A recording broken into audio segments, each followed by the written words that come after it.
Mostriciattoli e fantasmini, divertiamoci a preparare biscotti di Halloween, buoni da paura!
Ovviamente si utilizzano anche i ritagli di pasta frolla per fare altri biscotti.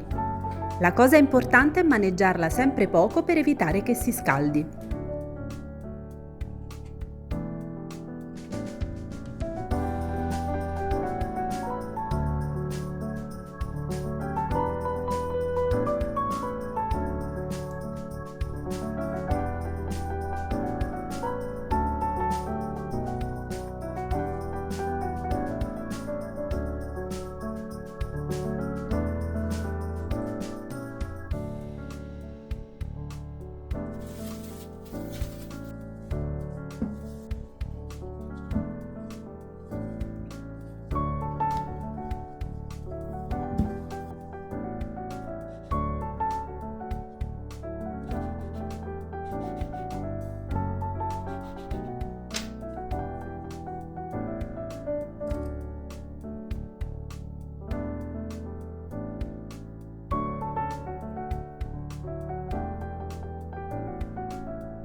Mostriciattoli o fantasmini, quale preferite e soprattutto vi divertirete anche voi a prepararli con i vostri bambini? Fatemelo sapere nei commenti, un saluto dalla vostra amica Paolina.